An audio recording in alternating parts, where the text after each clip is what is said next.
Good morning, good morning, good morning, beautiful vision builders community. Oh my goodness, it is the last interview today in the Blossoming Women's series, and I am so excited for this interview. What do we want to do to kick this off? It's just that reminder. Please gift yourself this time. Turn off the distractions. Hopefully, you've got a cup of tea and you can just put your blinders on and come into this beautiful space. Being in the space of women's stories, there is inevitably something that you're going to hear that will do one of two things. One is that, oh my gosh, I so see myself in this story. Or there's the possibility that something will land in your mind and it's like, I never thought of it that way. And it just opens this beautiful door of possibility. So I'm just doing my little check to make sure we are live in the Facebook group. And as you come in, we are. As you come in, please take a minute just to say hi. Obviously, ask your questions, leave any feedback or reflections that come up as you listen to this. And Tiffany will come into the group, I'm sure, and answer any questions that you've got. So, Dr. Tiffany Johnson, welcome and thank you so much for being here, for being with us. Just for the women that haven't come across you until this moment, Dr. Tiffany is a chiropractor first and foremost, but her gift is weaving the wild light between the human and the soul. Welcome, Tiffany. Thank you. Thanks for having me. So we are going to take a little journey back in time and think about, hear about Tiffany Johnson as a budding woman, that beautiful young girl that's finished school and is launching herself into parenting ourselves, being a grown up, whenever that magic moment of being a grown up arrives. I'm still not sure. What does that mean? Yeah, what does that mean? What does that mean? And, like I've got children that are turning, 21 and 25, and it's like I feel so old. And I'm like, yeah, not yet. Ditto. Same ages. Yeah. So, Tiffany, who were you? What did you imagine you were going to be doing with your life Mm. point? Mm. Well, I always knew I was going to be working with people. I always knew I was going to be working with kids. Um, and I always wanted to work in sports. So between those few things, I was raised in a traditional home with my dad was he had a lot of responsibility in the community. And so with that responsibility was very much of a like, you need to be a good girl. You need to that all the time. And so the flip side to like the beauty of that was I learned how to interact with people from a very young age. I was in groups with adults all the time, and yeah, we did have to behave, right? Like that was the beauty of that. The flip side later was like, when it came to being a breaking my rule follower problems. And so as like the innocent girl, the like the flirty free girl, that identity didn't last very long.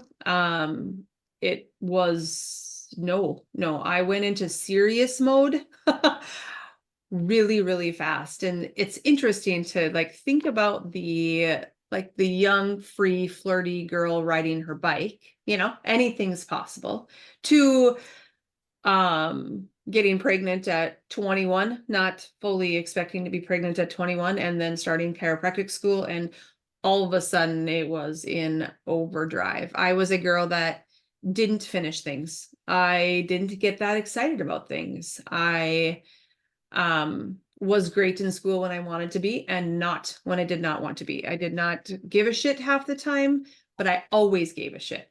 And so it's interesting to like really start to break this down, because when my role got serious, when I was like, okay, Tiff, you're going to change the world, because truly that is Yeah, why I went to school. yeah. when that happened, it felt really heavy. It felt like a lot of responsibility. It felt like, wow, I all of a sudden can't breathe, and I'm not this little girl that is free blowing her dress blowing in the wind anymore. And so I really think the last 3 years, since I've been sober, I am getting back to free, flirty, fun Tiff again. We are, absolutely. I'm looking forward to celebrating with you and talking about your 3-year anniversary of being sober today. I feel like it's going to be an amazing part of your story. But, I'm curious about, what led you to chiropractic. My experience is that unless people have parents or are surrounded by people who tend to take these alternative paths, there's usually a story attached to taking an alternative path.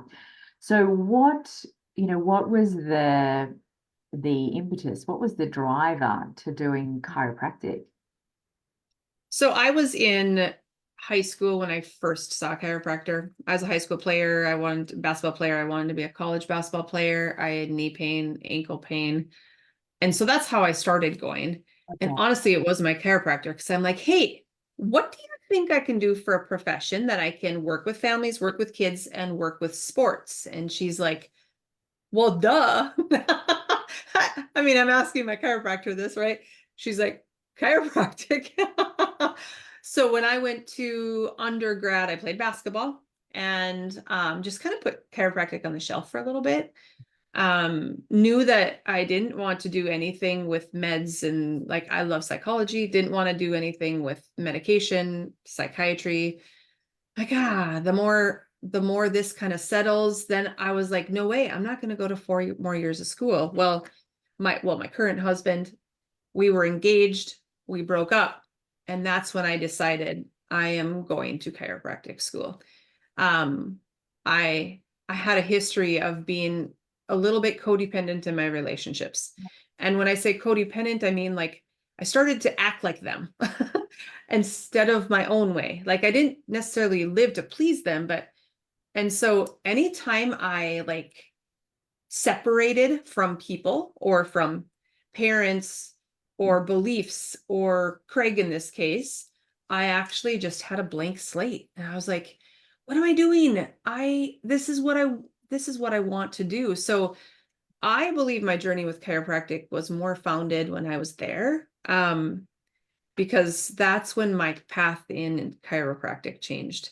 I mean, Chiro has a very medical model and a mostly actually now, unfortunately. And so you're going in it for money, for example, for like PT kind of things. And I never saw the body like that. So I was pregnant in school.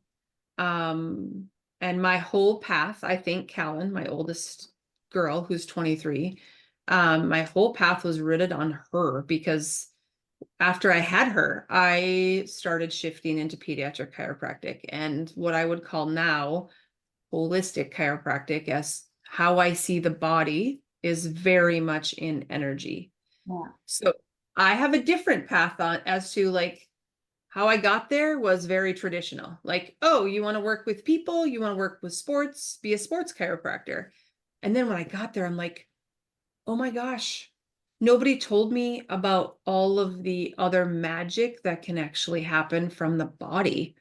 And so I discovered that myself in school and with Callan. She was like my um yeah, my angel truly that connected Craig and I back together, connected me in chiropractic, and really like I had to play for someone else now.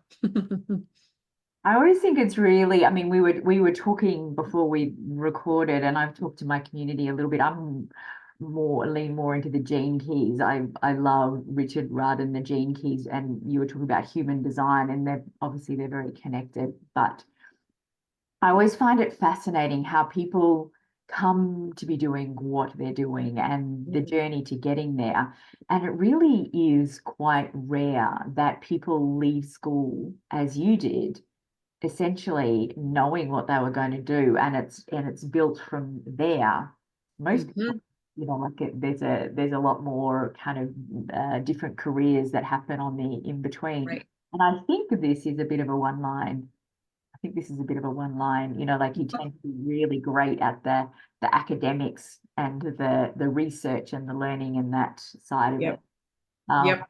Mm, mm, It's interesting that you say that, because when I think about what I have created in everything, mm, career-wise and home-wise, it has always been built on something that a very deep premise, a very deep moral obligation, very strong ethics on how I wanted people to feel when I was with them. yeah. And I think we maybe miss this. Like I think in the world right now, the medical world, the providership, not even only medical, Mm, I mean, massage, acupuncture, even the holistic modalities, we're missing seeing the soul of the person, and we're missing seeing like what's behind their words.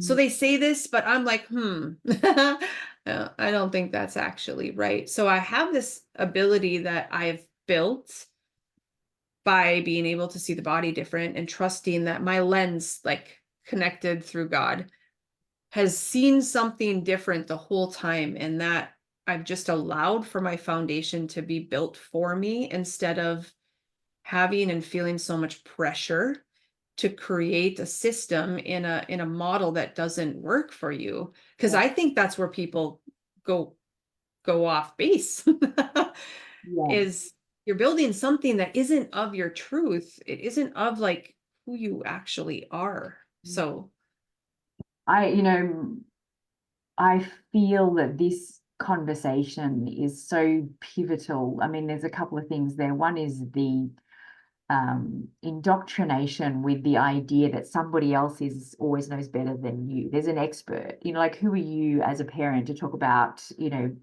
education when you haven't been a teacher? And it's like, well, I'm a mum and I've lived this many years. And so, you know, like it is this idea that we can't be the expert in all these different mm, things. And I think that's really false, because it undermines the trust that we have in ourselves to trust the intuition of making a particular decision. Um, there was something else I was going to pull into that. Yeah. Anyway, it'll come. I keep saying my fabulous menopausal brain. I have these moments where it just like it's crystal clear for a minute, but it's gone. it's gone. I just give it a little pat and say it's okay. Well, I know you'll come back. See, if we would always just talk to ourselves with curiosity and compassion to say, oh, it's okay. It's gonna come back. It's okay. We've got part of it. The rest will come back. Yeah, it always will. You know that. You know that. Yeah, Yep. but I do. yeah, Actually, I know the other thing, and that's right. It just came, and I want to bring this in because I feel like it's going to be a big part of the way that your story has evolved, and it is this idea that we're like a car. You know, you're pulling out one piece and fixing one piece. So if I come to you and say, well, this shoulder's sore, where, you know, like rather than just poking that bit and hoping it'll get better, it's like, so what's the stress and what's the food? And, you know, like, are you actually getting out and going for a walk? And there's all these different pieces that come together, soul, totally. and, you know, the physical and the emotional and all the different bits that come in. And so when we sit in front of somebody who's a healer like yourself that has that understanding, and it's a much bigger picture, Mm-hmm. this is where the healing really starts to happen. So Yeah. your journey from becoming a mum at a very young age, going into chiropractic, tell me, you know, like what's the evolution? Where did you go from? Mm. Oh, So you come out with a certification, and it's like, right, now you're ready. What was your experience from there? Well, I mean, I kicked ass from the get-go, and I knew I would. And in my kicking ass, I sacrificed my house and my home a lot. I sacrificed my kids a lot. I had to do a lot of work on that, on like, okay, there's always seasons. I say now that I can speak back with wisdom, right? There's always seasons that we go through. There's more work, there's less work, more home. We have things, health things that come up and like things pivot.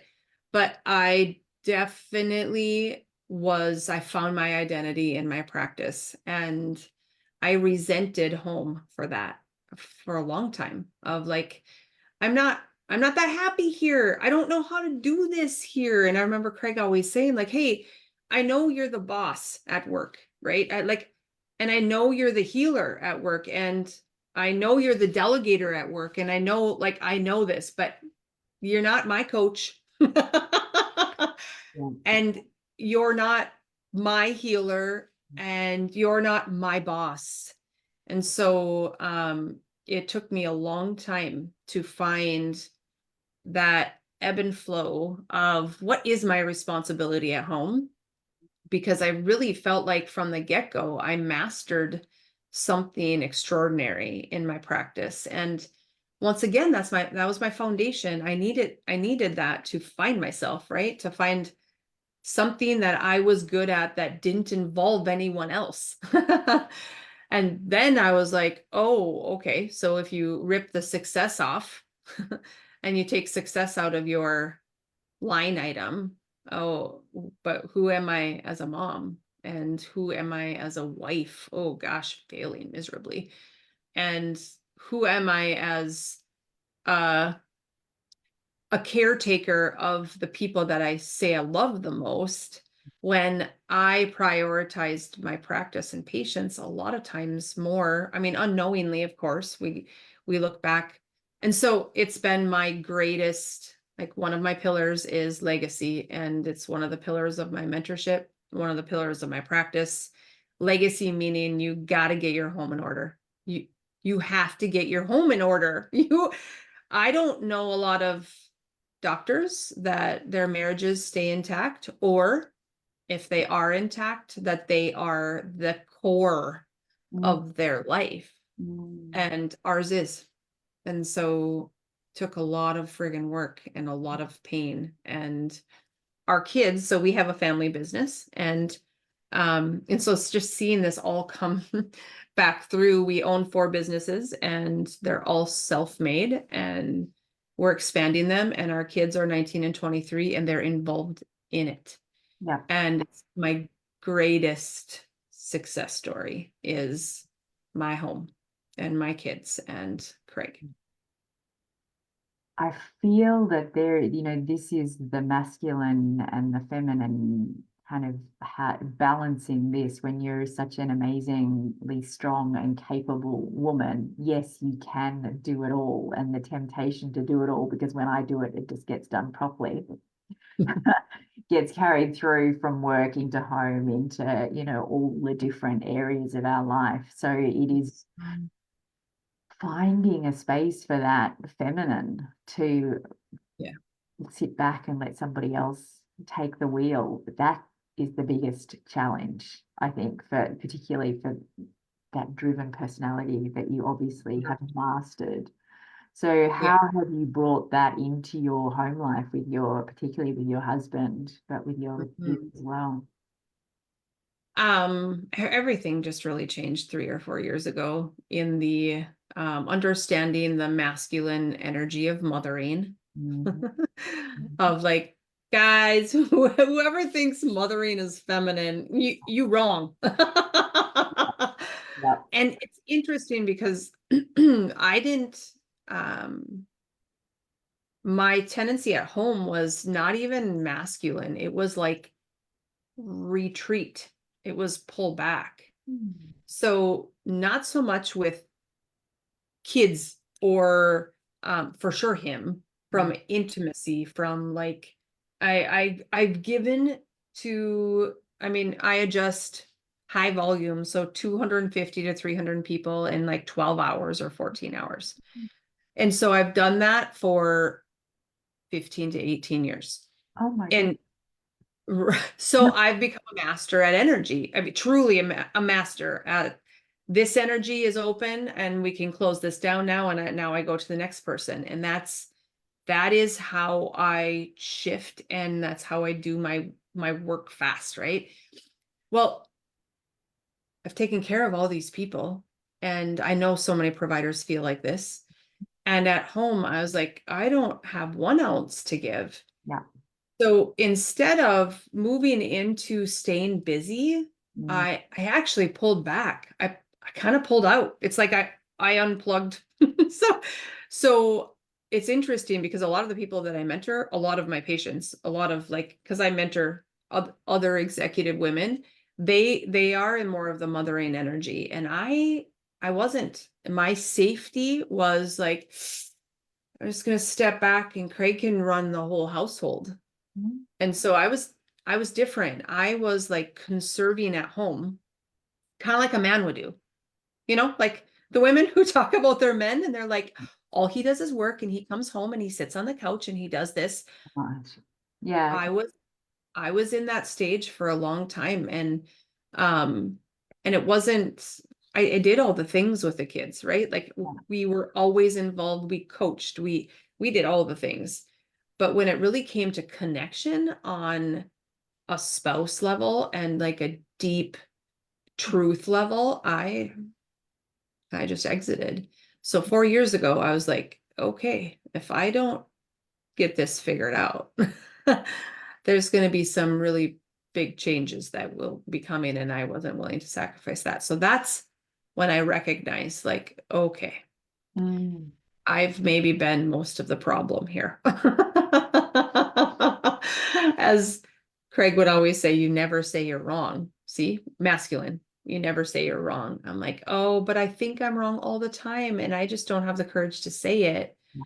And so really dealt with a lot of shame, a lot of guilt on who I prioritized. And I prioritized most everything over him. mm. I do love the opportunity to talk about personal responsibility. We teach people how to treat us every step of the way. And Yep. so like when we're talking about these intimate relationships and people we live with, there's equal responsibility. Not always easy to accept it or wear it. It's much easier to say, well, I would be this if they would just that. Yep. But we teach people how to treat us. We teach people that if they don't clean the bathroom and cook the dinner and do the XYZ, that we will step in and do it. So of course, why wouldn't they sit back? And so Mhm. like there's equal responsibility in what that dawning moment of what you realized. Hmm. So how did you turn that around? Because it's not a 5-minute thing. It's not a make a decision and it all changes. There's a process to that. So how did you turn that around in your home life? I started making myself important again. Most of the time when we blame people, it's coming from insecurity and I was wise enough, like I always told them, I'm like, I know, I'm not really sure how to change this. I'm not really sure how to fix this. I don't. And then in moments of choosing something, I typically didn't choose the one that I should have probably at the time. And so I I'm like I used to be an all or nothing, black or white. 5'1". And and I thought there was something wrong with that. Yeah. Truly. I thought like my intensity and my need to lead and live in a certain way was too much for most people. I mean, all the time. And so instead of shying away from that, I really made self-importance be where I started. So I started with moving every day. Well, I stopped drinking. It was one of the catalysts to numbing everything, like, oh, I had fun and we did, we had fun and we laughed and we had a great time. And in the same time, I'm like, my heart and soul is somewhere else and it's not meant to do it in this way. So I found sun, I found nature. Mm. In that, I found a connection to God that I didn't ever know I had in my personal life. I knew I had at work. See, once again, it's like I was just laying the bricks Yeah. for the bricks to finally be like, okay, Tiff, you should start to build it now. Yeah. And so because I had the foundation laid, I really had the foundation laid in mindset and soul, like where I was being pulled, but my action on how I prioritized my health and myself and my value in the world, Mm. that's what totally changed. Yeah. And in that, I had no codependent relationship with, well, if you guys go have pizza, I'm not going. Right? Like I didn't blame anything on anyone. I knew my success in my prioritization of self Mhm. was my way to trust myself. And the that was the evolution of like, oh my gosh, I actually trust what I'm going to say. I talk about contradiction a lot. Like contradiction is when what you know to be true is something that you're not doing. Like who you are now and who your future self is not on the same timeline. Yeah. And and so I knew, I'm like, I am living in a way of leading people to healing, leading people to the paths that they're like, oh my God, Tiff, you're magic, you're blah, blah, blah, blah. And that's where I put my stake in the ground and said, yeah, I am. And yet this other side of life and personal responsibility, personal commitment, Yeah. I did not have. So that was what actually changed. Yeah. It is so easy to put all our attention and focus into that work part because society tells us that that's, like when you succeed there, everything else is going to be magic. When you make the money, when you have the certification, the recognition, like all those bits, when we have that, everything's going to be magic because like that's where we're pushed and funneled to. Yep. But that's where the whole saying of money doesn't buy happiness comes from. It's Yep. like, hang on, but I ticked all the boxes and I did all the things and I bought the house and I bought the car and I've got the husband, I've got the kid, I've got the career, I've got money. Like, why am I so friggin' Yeah. miserable? This doesn't make sense. And so, Yeah. I think it is this fabulous knowing that life is happening for us, to us, not to us. It's this, the Yeah. constant lessons, but we've got to see the lessons usually in hindsight. Well, It's, and being able to like reframe them, yeah, having enough reflection and contemplation time that you can actually see that what just occurred, or maybe not just, maybe 30 years ago, actually was one of the most pivotal moments of my life. And so, can we start to see that if Dr. Benjamin Hardy, he's one of my mentors, the who not how, 10x not 2x, that whole premise of future self is that what he talks about is future self is actually what pulls us into our actions, mm, not past self. So what everybody talks about is like you do what you do, what you do, what you do because of what you did. yeah, yeah, And as we know, subconscious is just a repeat of yesterday. So until you change it, or until you're pulled in a different direction, or until magnetism tells you, God says, your truth says to yeah, go here, your people aren't led in that way. They're making decisions based on yesterday, based on 30 freaking years ago. And like, that doesn't work. yeah. That will never work. It's another form of numbing, isn't it? It's easier to kind of just keep having that glass of wine every night or keep eating the pizza on, like on Friday night or keep, like it's just another form of numbing where we can just kind of squash down that feeling of like, this isn't working. You're off path, something needs to change. And it's like, but I don't want to. So, it's another cigarette or another glass of wine or another, Yep. another 2 hours on social media or whatever the distraction, the numbing is, or staying at work until you're so exhausted you can just fall asleep Yeah. and wake up and go back to work the next day. It's Yeah. recognizing these pictures. So there was a must have been, I'm imagining, a pivotal moment of like, this is the last drink. Tell us Yeah. where you were then. I was in Mexico 3 years ago, Yeah. and I had been I had known that the lifestyle in it, well, I didn't drink every day. I didn't drink alone. So many people, like, sober has a very negative connotation in our culture, right? Yep. Actually, where I live in the Midwest of the USA, 5 of the Midwest states are the top 5 drunkest states in the United States. Yeah. Okay. So it's where we grew up. I mean, I seriously just did it socially from the age of 15.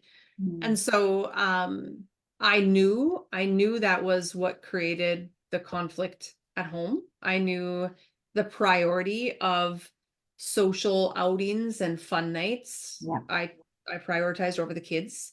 And that's just what everybody did, though. Like that's just Yep. what we did. And so Yep. um in Mexico, I got COVID. And that was when that was not an okay thing. So we initially thought I would have to be in a, what did they call it? Segregated, not segregated, isolated in a Yeah. different, thank goodness, this hotel didn't make me. But what happened was I couldn't go anywhere. Yeah. So I was up in the hotel room for 4 days straight by myself while everyone else was with all of our friends and in the sun. And that's when I read Who Not How. That was my, like, oh shit. Mm. I I need to make some big decisions here. And if I want to move the needle, um something big needs to happen. So I was on the shower floor of the Mexican hotel, Cancun, and I mean, that was my surrender moment of, Tiff, if you don't change your ways, I mean, truly the voice was, something bad will happen if you don't change your ways. And I knew it was cancer. That was the word, that was everything of, like, you don't start minding your P's and Q's here. Your cellular health is going to go to hell. And so I just started listening. That was my moment of wake up. Like, you got to wake up. There is no distraction. You have COVID. You can't go anywhere. You can't go to supper. You can't leave your room. You have to just be on your little patio looking out at the ocean, or you're in your room. And I showered 5 times a day because I cried for 3 days straight. And that was my moment of, like, you need to stop drinking for 30 days. That was the first thing. And then I found 75 hard. And then I just started that pathway of walking every day. One needed to be outside. It needed to be 2 times a day, 2 exercises a day, a certain food plan, no booze. Yep. And that was my, like, strong. And I knew the other thing that voice, that God voice told me was, I will get you home, because you couldn't leave the hotel if you didn't test negative. So, like, there was a lot hinging, and everybody knew, like, seriously, the front desk was calling multiple times a day asking um if I had went to a doctor, if I was going to be able to go home. And I mean, it was a really big deal, because it was not normal. It was not out yet. And so that was as one of my biggest turning points, which is why I would say this is like my magic week. This is when so many things in my life have happened, good, bad, ugly, that have all been happening for me, that Yeah. now I can see, like, oh my gosh, this is when so much magic happens. Yeah. Drama and celebration. Yeah. That that was that was it. And I really love myself. Yeah. I'm really I proud of myself. I feel like the universe gives us the information. We get these little taps on the shoulder. It's like, you know, you should be thinking about this. You should be thinking, and it's like, yeah, I will. I Right. and But let me, eventually, if it's like you're not listening, I'm just going to grab the rug and rip it out from under your feet, and you're going to fall on your ass, and you'll have no choice but to think about this. And you know, the older I get, the more I start to really look. I'm looking for the taps and the clues, so I don't have to keep falling so hard. totally. Well, and I mean, as people say, the 3-5 line is true. Oh yeah, baby. If you want to watch somebody that's an expert at burning things to the ground and then rising again, I'm your girl. I've got it covered. That's- So you got to come to terms with a lot of stuff to be like truly in alignment. Oh yeah. And the biggest push in my life that still constantly is I wish I was born with something other than what I've got, is that it's never the normal path is never my path. The minute I try and take a normal path, everything goes wrong. So it is that constant, it's the rebel and the heretic, and it's the constant looking for what's the way around, what's the different. If everybody's doing this, it's not going to work for me. Yep. Yep. That's been my struggle, because it is the Mm, desire to fit in yeah, and do what everyone else is doing, because that's easier. Never works for me. but it won't work. No. No, it doesn't. And it won't work for anybody. It's just how they decide to do it in their own way. There's just some other bolder ways that some of us are needing to lead, right? But I mean, I even think of a 2 line, Mm, the secret person, right? Like their gifts have been in private. For them to just open the door and go into the public is mm, scary AF, kind of like us. Like, what? Why can't I just do it this way like everybody is doing? Why yeah, do I need to be at the front of the line to say this is how we need to do it? yeah. But like, really, I mean, don't you feel like that's like the name of the game is Well, I being think it's, free? yeah, there will be people listening to this that have got no idea what gene keys and human design is, and I do really encourage people to check it out. But it is when we understand that we all learn in different ways. So for you with that conscious one line, I've lived my life wishing I had that, because you can open the book and just absorb and then translate. That didn't work for me.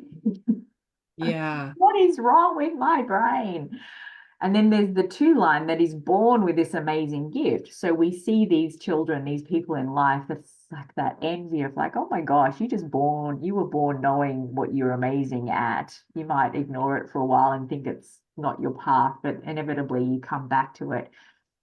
So that's my sister. She's a music therapist, and she was born loving music, knew from the minute she launched Wow. herself into the world. It's like music is her thing. And she was even told by her careers advisor, you can't do music because you're not good at maths. And so she sort of took a different path. Don't you love careers advisors? Oh. Different path, and then came back, and so that's that 2 line, that born with that gift, Yeah. effortless gift. And then there's the 3 lines, which is like trial and error, trial and error, trial and error, trial and error, trial and error, trial and error. But that's why I'm a life coach, because I live things and then I teach so I tried to do naturopathy, I tried to do functional nutrition and these things, but the only thing I can teach is what I experience myself. Yeah. It's no point me trying to give you all the stuff that I haven't lived through, because it's like that's not my stuff to teach. But Mm, I've been through a lot, so I've got a lot of stuff to teach. so good. That's so good. Yeah, but it's, like and there's more, there's 6 lines, but this is where the more that we tell our stories, the more that we normalize that there's different paths, there's different ways to learn things, there's different, like the more that we can share our stories to, what has shaped us into who we are Yeah. today, the better it is for all of us, because then you stop feeling like the freak in the room. It's you're different to everybody else. Like Yeah. that's part of that ownership, part of the identity, I was just talking with my team the other day, because I've always had, let's just say branding. I'm gonna start in branding. How many or a niche that you want to go into and you want to consult from or mentor or what have you. I we get so stuck on everybody needing to be in a box. And so I was talking to my team about it was specifically in branding of mentorship, or like Dr. Tiff is this, right? And we have chiropractic and we have energetics and we have converge, which is with business, and we have legacy, which is family. Those are like under it. Mm. And the typical I say small minded, but like not expansive perspective on branding would be like, this is what this looks like. I'm like, no, why can't we be all of it all the time? Why are we not able to have 5 different fashion styles?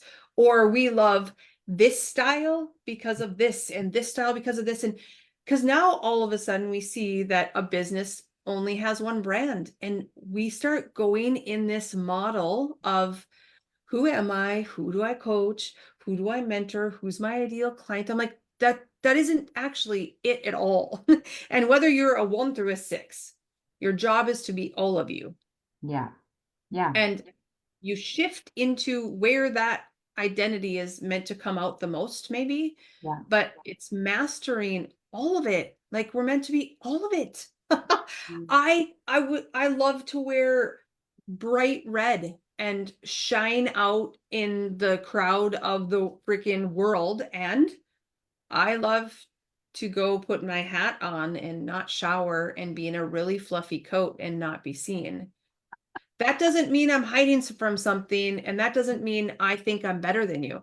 Yeah. It just is, can we start to work on all of the identities that we really are and that none of them are wrong? Mm. Can we be all of them? Yeah. Can we be soft and strong at the same time yet different? Yeah. Can we be a leader and a follower? Right? Like, Mhm. how can we really start to lead differently? Mm. I feel like these are parts of the boxes, even in the coaching world. These are parts of the boxes that we're seeing Yeah. is, well, you belong here or here. No, no freaking way that's possible. That's not even a thing. So Yeah. take off the Yeah. bloopers. But our human brain wants to put things in boxes and have it neat and not unexpected, because unexpected's like, "Ugh, I don't know what to do with this." So if you're used to seeing somebody every day turn up in all beige and workout gear, and suddenly they're in something completely different, it's like our brains almost do this, like, I don't know what to do with this. So then, of course, because that's our experience, we then expect other people to judge us. Well, if I started wearing that, they'd think I was losing my marbles, or I'd, gone weird. And this is, we can take this into all sorts of different areas for the people that have,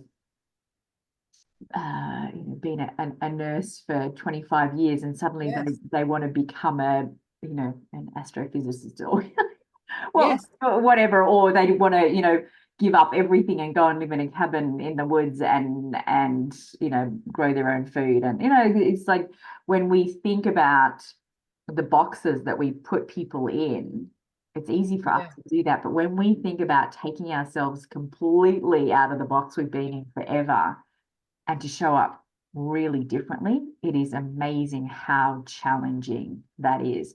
So for you, as somebody that would turn up and be, a social drinker, and it's like, yeah, if we're all having a dinner party and I have a glass of wine, and suddenly you're like, no, I don't drink anymore. That makes everybody else uncomfortable. It's the strangest thing. It's like, we want people to be predictable. Don't change the rules. I know what to do with you in this version. Yep. Then if you're going to change that, I don't even like, what do we do with this? But this is where, when you start to change who you hang around and tune into different conversations, it's like, Yeah. try on something completely different. It's interesting. I've gotten to the point that I thrive off being misunderstood. Um, Truly. Like I just know I'm meant to trigger Yeah. And I'm not meaning to trigger, but I know the trigger is going to happen. And so I think there's so much power and confidence and certainty and therefore conviction when it is like when you're good and it's kind of like empowering to be misunderstood, you know that your voice is doing something different. Yeah. Like there's a different tonality, something is different is happening in the gift of your voice Mm. that wasn't happening before because of not I mean, that's what we one of our biggest fears is to be misunderstood and to be judged. Yeah. And when you get to be like, it's okay, you can judge me and you can misunderstand me. It's totally good. Like I'm not gonna not like you. I'm not going to cancel you. You can unfriend me and refriend me whenever you want. I don't care about that.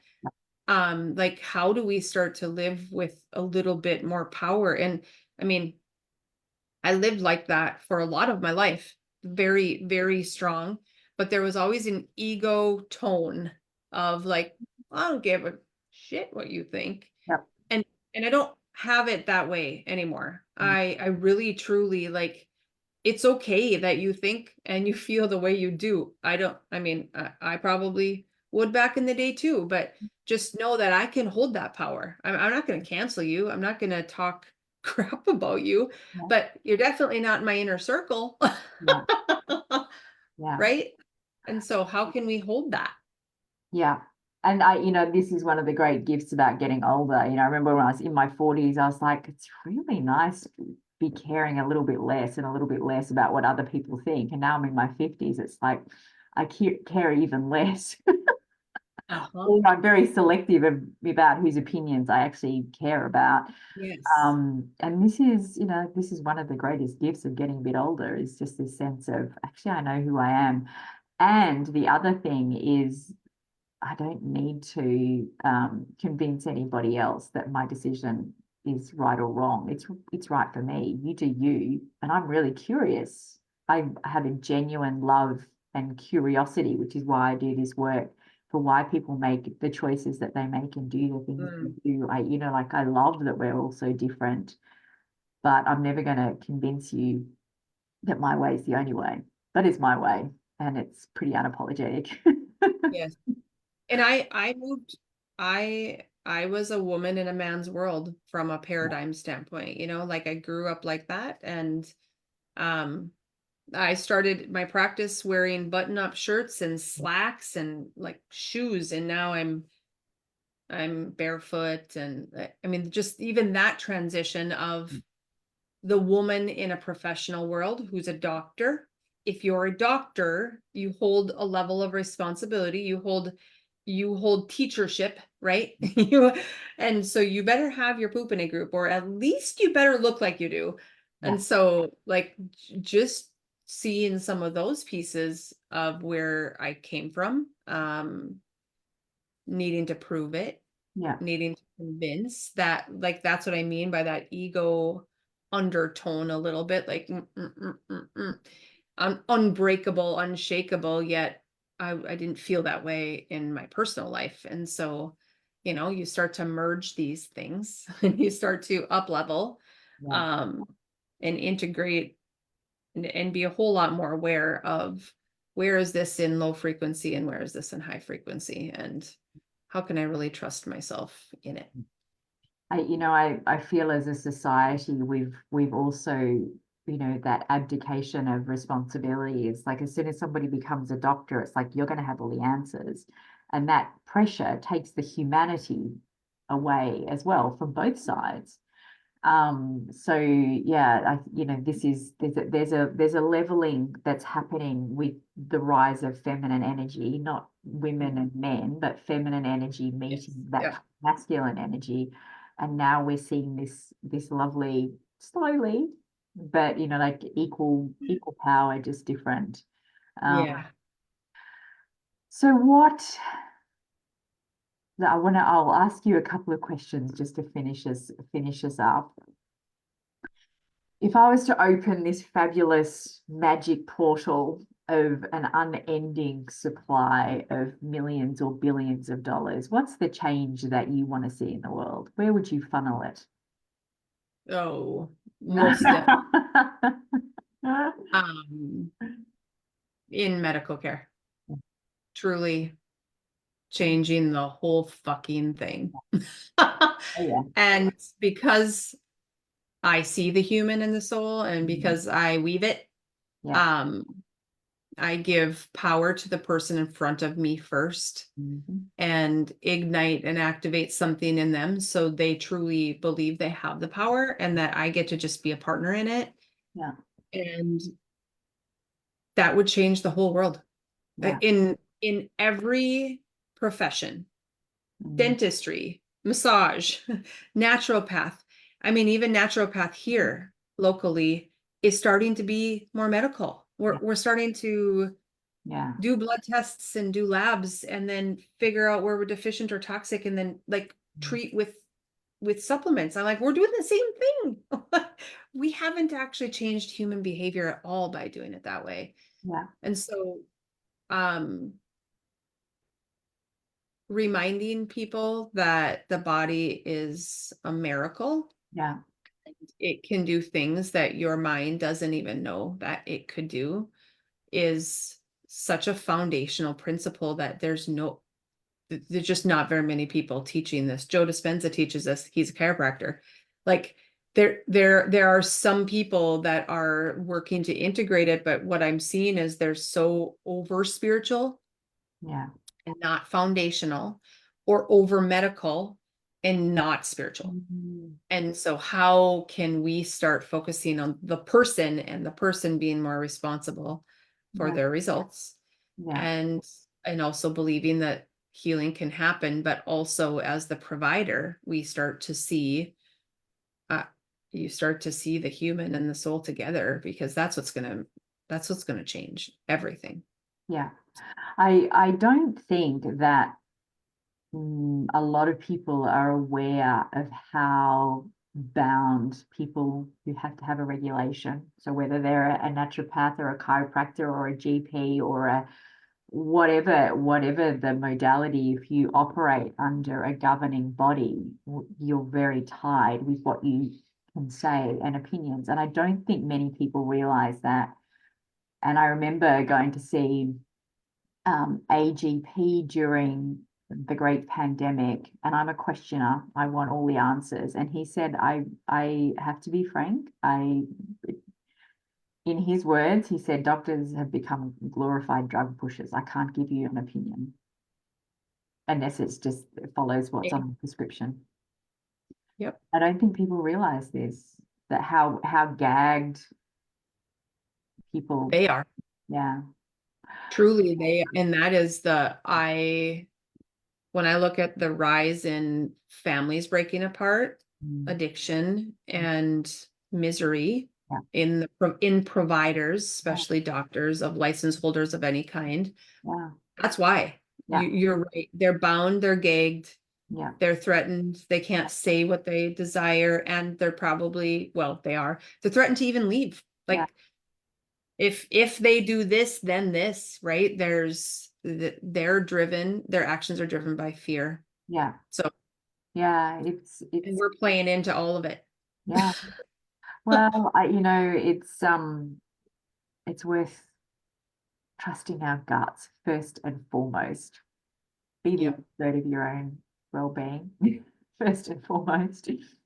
Anyway, we that's another whole conversation, Tiff. We I could know. it's one that I love having, but it's yeah, anyway.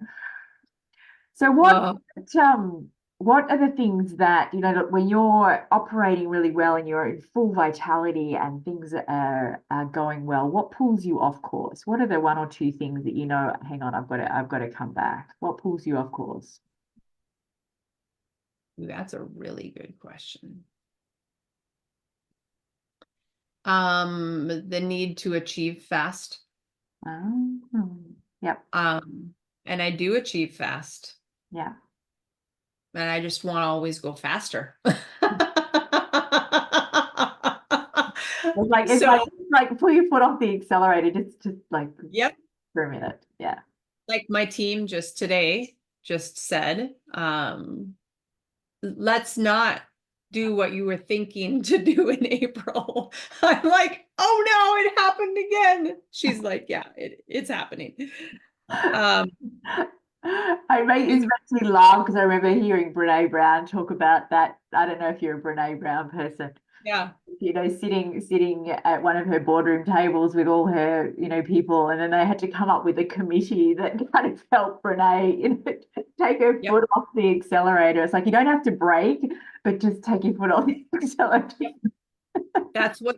I swear that's what my team, one Yeah. of the greatest responsibilities I've given them truly is like, you guys can likely see the pattern a little bit before I can. And so I will listen. I mean, I might give you the middle finger because I'm mad at you in the moment, but I know you're right. Yeah, just let me chew on it and, go for a walk and I'll come back and admit you're right, but just give me a minute. That's exactly right. Yep. Don't let me Voxer you and try to talk you out of it because I probably will. Yep. Yep. So what fuels you? What are the non-negotiable go-tos that just allow you to operate in your glory? Um, Creativity. Mm, I yeah. have really been recognizing, so I have 6 team members, Yeah. 3 doctors with me, including me, and building the mentorship out so we're not combined anymore. Mhm. Um, and so when I get bored, and I don't mean bored as in I need new things, because I've gotten really good at boredom is success, right? Like you need to do the things you need to do. And I didn't always do that. Yeah. I would truly like, oh, change my mind. So Yeah. now I give myself like I actually communicate it. We're gonna do this for 30 days and we can't change anything. Like, don't let me change anything. Or bigger things, that's 90 days. Don't let me change anything because seriously, in 2 weeks in, I think I have the best, next, Yeah. greatest Yeah. idea. and Yeah. and so that's the gift, the genius, and the flip side. And Yeah. so when I have space now, I actually have a lot of space and I'm writing a book. Um, which I could have never done if I didn't have space. So when I have space, I feel like I'm truly the painter, like the painter isn't on a time constraint. The painter doesn't only have 27 minutes and the buzzer is going to go off, but I've created a life of a lot of space now. Um, and I feel like I am starting to master painting, which that creation energy, the innovation energy, the like, oh my God, and we could do this. And so that's also why I have, well, for me, a big team, because it is bringing a really big mission to the world in multiple different ways, right? Like now I'm not the only chiropractor at Healing Touch Chiropractic. So my focus is what's the brand of that, no matter who is under that umbrella. Yeah. This is how we are. This is who we are. And this is what we do. Um, that shit lights me up. Like when I can now not just be the producer and the production artist, but I get to be the visionary and now mentor all the pieces that I'm really doing. So So exciting. So exciting. it is. It's to have that vision constantly, it's the journey. And I love that you say the success becomes the boring part, because this is, it is when we fall in love with the journey, Yes. the lows and like every bend and turn and every different chapter, that's where the richness of life lies, which is everything that I wanted to get across in this Blossoming Women's interview series. So to Absolutely. wind up here is completely perfect, because we get so attached to the end goal. It's like when I get this qualification, when I get this car, when I am married, when I've got this many kids, when I, it's like this Yeah. constant shifting the goalposts. And as soon as we get there, we want the next thing. So Yeah. falling in love with the journey. Magic. Yeah. Where the blossoming happens. This is where we just get to, like really let let all the pieces unfold. That is Mhm. life. So perfect. Yeah. Tiff, for people that want to connect with you, that want to look more at the work that you're doing, what's the best place for them to find you? Facebook and Instagram are Dr. Tiff Johnson. Well, maybe it's Tiffany Johnson is Facebook. I have a podcast, the Wild Light Podcast by Dr. Tiff. My website, Dr. Tiffany Johnson, kind of under construction. Um, I have historically up to this point been a little bit invisible on the mentorship side. Like when you're in my world, you know all the things. And if you're not, you're like, huh, I wonder what she's doing. So just message me. I don't like everything's always open. I'm good. And yes, I'll pop into this Facebook group too if anybody has any additional questions. That's lovely. Thank you so much. Thank you so much for sharing your story. Thank you. Oh, and congratulations on 3 years today. It's no Oh, accident that we're here to celebrate that with you. 3 years sober today. It's amazing. So thank you. For those of you that are tuning in, this is our final interview in the Blossoming Women's series. This series, there might be more coming, we'll see. But please don't hesitate to leave a comment, leave some feedback in here. We love to hear from you. We love to connect. This is all real people, real women connecting with real women. So we look forward to hearing your experience of this series. But for now, that's it from me. All right. Wishing you a beautiful, beautiful rest of your day. So much love. And thank you. bye for now.